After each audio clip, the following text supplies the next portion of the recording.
Bless up, it's your boy, Change Agent Cooper, coming to you live from Western North Carolina. Hashtag 828 is great. Hashtag Appalachia strong. Let's go. Make sure you like this channel, subscribe to this channel, and click the bell for notifications so that you can be alerted when this content is coming out. Because listen, I got a lot to say and I'm gonna say it. I got a lot of experience, strength, and hope, and I'm gonna share it, because if I didn't, it would be blasphemy. Now let's get it. Let me tell y'all something, man. Workforce development, man, when I got into the space in October 2017, I started learning the ins and outs of the workforce development side of the community college. I started going to career expos. I started having more friends in HR. I started learning more about construction and trades and blue collar and all this lingo that people used to use that I ain't really know nothing about. You heard me? And oh my God, it was like something activated on the inside of me. Help me, Holy Ghost. It was like something activated on the inside of me. You know what I'm saying? And I like to use the word activated because a lot of the work that I'm doing now stemmed from me making a name for myself, and not intentionally making a name for myself, but making a name for myself as an activist. A lot of the activism that I was involved in, watch this, a lot of the activism that I was involved in, it was hard, it was challenging, it was some F-bombs that was dropped here and there, it was some toes stepped on, it was me having higher blood pressure, but it was resources came for the people, for the underdogs. Yeah, people got jobs, people got benefits, people got skills, people got trades, people went to work, a whole lot of people.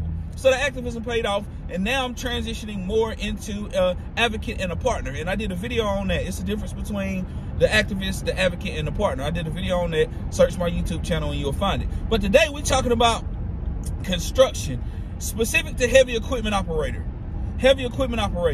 So I'm gonna tell y'all, man, when I was younger, when I was little, I can remember seeing those tractors, because you gotta remember, I was born in rural North Carolina and grew up some years in rural North Carolina. So like seeing the machines and stuff like that, it was interesting. Like as a kid, you know what I'm saying, seeing those, it was interesting, but I never had the opportunity to learn how to use them. Fast forward later in life, and I'm seeing that this is a high demand skill that pays well. You dig what I'm saying? And I got some friends of mine that own some machines, or they family, watch this, they family owns some machines. You dig? And so when I look at what's going on in the world today and a skills gap as far as like black people who don't know how to operate heavy equipment, specifically in the construction space, I'm like, oh my goodness. Oh my goodness. This is something that I can be a voice for. This is an underdog I can fight for. I love to fight for the underdog. It is my purpose-driven life, my brother and sister. My sister and brother. Fighting for the underdog is what I do. This is what God, Jehovah Jireh, sent me to this earth to do. That's what I believe. Change agent. Sacrifices to fight for the underdog. And so, as we talk about these heavy equipment, the need for heavy equipment operators, let me tell y'all, ever since that bulb went off in my head, every single time that I see a piece of heavy equipment, I ain't talking sometimes. Listen, y'all, I am not talking sometimes. I'm talking every single time that I see heavy equipment, I'm thinking about a program. I'm thinking about what can I do to close this gap to get people this skill. Every single time I see a machine. And then my family lives in a newer development, right? And so they still building up houses. So I'm seeing them on the regular. You heard? Like, I'm talking about on the regular. So the program is like constantly in my face. Like, what can we do to teach more black people how to operate heavy equipment in Western North Carolina? And say, why black people? Why are you excluding any? Why are you excluding using that disparaging language? Well, let me tell you, I'm not excluding nobody. I'm talking about a people whose house is on fire. You dig? The brown community is killing the game. Listen, I live in a development. I see what's going on. Y'all know what's up in the construction field. Quit acting like you're so politically correct that you can't tell the truth. Quit being so politically correct that you can't tell the truth. Listen, y'all know what's up with the construction trades. And so, with that being said, and you see that there's a gap in the skills for a certain population, we need to prioritize services for them. And so, I remember I was chilling, and it's leading up to what I'm about to do now. I'm about to ride out to Yancey County with the CTE director of Asheville City Schools and her comrade Daryl from Asheville City Schools. So that's where we're going to Yancey County later, and I'll tell you why. But going back to, so as this bulb went off, and I'm all about it now, because I'm a change agent. I will not stop. I will not rest until this has been addressed. So I'm always on the lookout. I'm always raising awareness. I'm always mentioning it to people. We tried to do it. Tried to partner with Green Opportunities to do like a trades academy. We we rushed it. We got some people some jobs and everything, but we was missing some pieces. What we learned was that we needed to double down on the mentorship piece, because some of the people that we had gotten jobs, they didn't have that social network that they needed to really have that commitment, that sustainable life change. And it was something we learned. Shout out to Ben Williamson. He was the executive director at Green Opportunities at the time, and me and him hit it off pretty good. Solid dude. But so when that didn't work out, so in my mind I'm still like, how can I get people to the construction trade, the heavy equipment operator?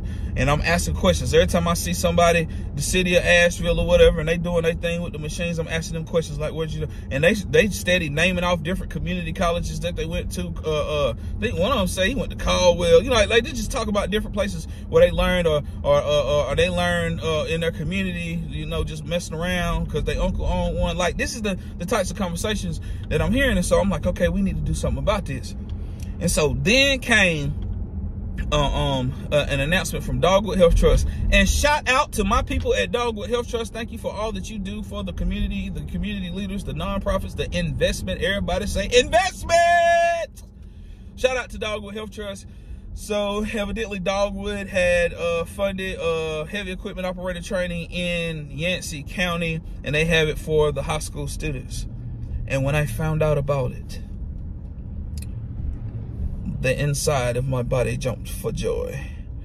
And I asked questions, and I said, listen, this is what we need in Asheville.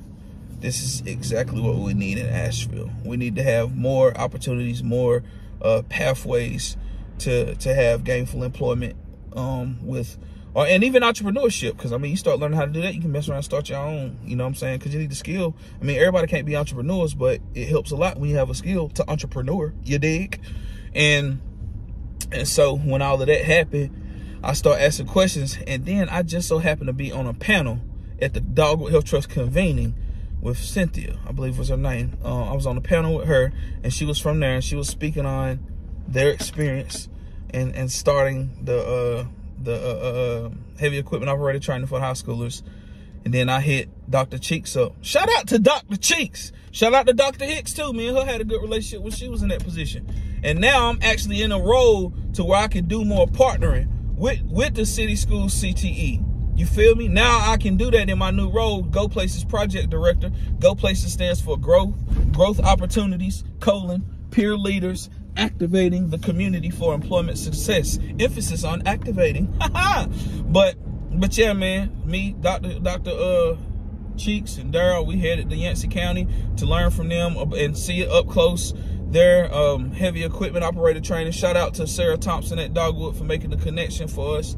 And we gonna see what we can come up to, man. Innovation. Hashtag do good WNC. Hashtag equity matters. You feel me?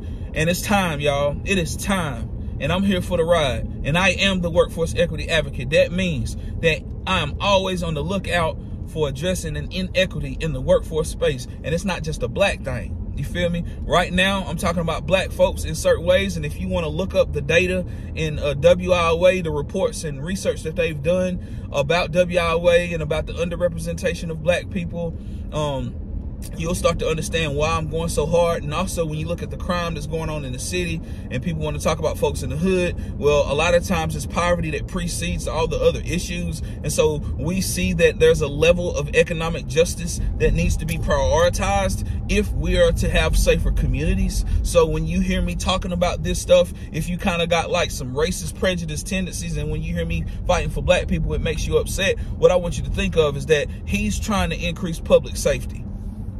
So if you're not feeling the stuff that I'm saying when I'm talking about this as it pertains to a particular people, if it can calm you down, just know that at the end of the day, this is what's going to be needed in order to increase public safety, because poverty is what precedes a lot of the other stuff and the violence and everything, the drug dealing and stuff. Teach them a skill so they can make do. You feel me? Participate in the economic mainstream. You dig?